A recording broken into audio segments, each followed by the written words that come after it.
contracts are pretty much the invisible architecture of our daily lives. But have you ever stopped to think about what actually makes a promise legally binding? Well, today we're unlocking the recipe for a valid contract.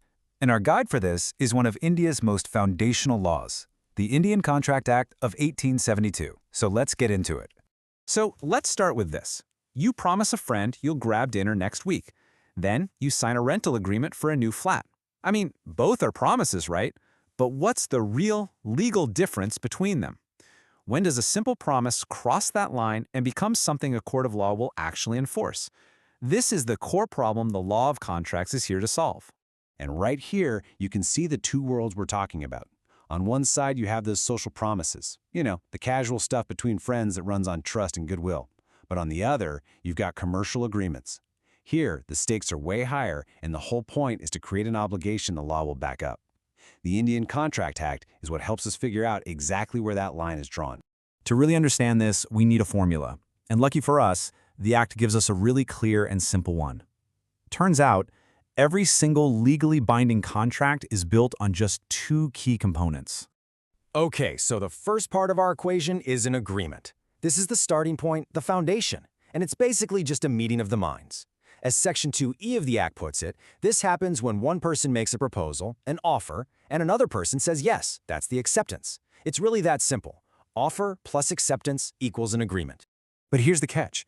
Not all agreements are contracts. They're missing that magic ingredient, enforceability. This is what gives an agreement its legal teeth. It's the law stepping in and standing behind the promise, ready to provide a solution if one party doesn't hold up their end of the bargain.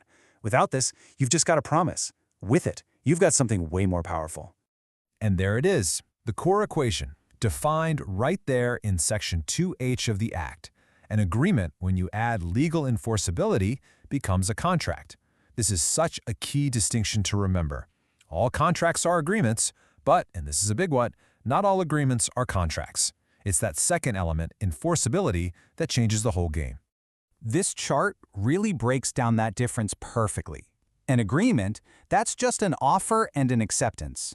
A contract, though, includes that plus enforceability. Look at the key distinction right there under legal obligation. An agreement has none, while a contract creates one. That's the huge shift from a simple promise to a full-on legal duty. So, if enforceability is that magic ingredient, what actually gives an agreement that power? Well, you can think of it like a recipe.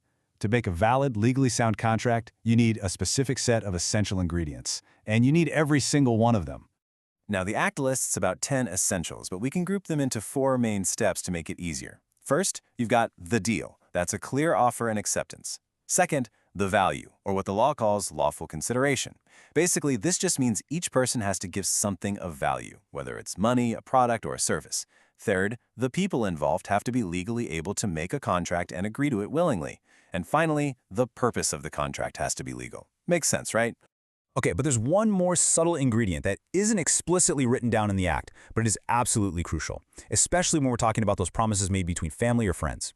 It's this idea of the intention to create legal relations. In other words, did the people making the promise actually intend for it to have legal consequences if it was broken?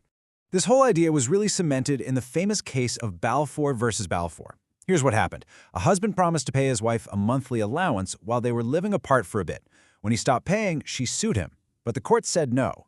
As Lord Justice Atkin famously put it, these kinds of domestic arrangements are based on trust and affection, not legal intention. They are outside the realm of contracts altogether. So we've seen what you need to make a contract, but what can break one right from the start? It turns out some agreements are just designed to fail. The Indian Contract Act specifically calls out certain types of agreements that are automatically void. No ifs, ands, or buts. And these are some of the biggest red flags. The law says any agreement that tries to stop someone from getting married or from practicing a lawful profession is void. Same goes for betting agreements or contracts to do something that's literally impossible, like, say, magic. And of course, if the terms are so vague that no one can figure out what they mean, that's a deal breaker too. All right, now that we have the recipe, let's bring all of this back to you. Because here's the thing, you are an expert contract maker, and you probably don't even realize it. You do it all the time.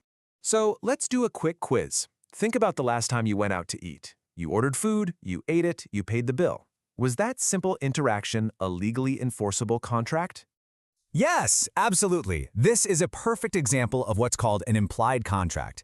The menu with its prices is the offer. When you order your food, you accept that offer. There's no paper to sign, but your actions create a legally binding agreement to pay. The law recognizes this to make everyday life work smoothly. I mean, can you imagine having to sign a formal document for every meal you order? Okay, how about this one? Happens every single day. You board a public bus to get to work or school. Is that simple act creating a contract? You bet it is. The bus running on its route is making a general offer of transportation to the public. By stepping onto that bus, you are accepting that offer. You're creating a contract. Your part of the deal, your consideration, is paying the fare. Their part is getting you to your stop. So what this all really shows is that contracts aren't just for lawyers sitting in fancy boardrooms. They are the fundamental grammar of our society,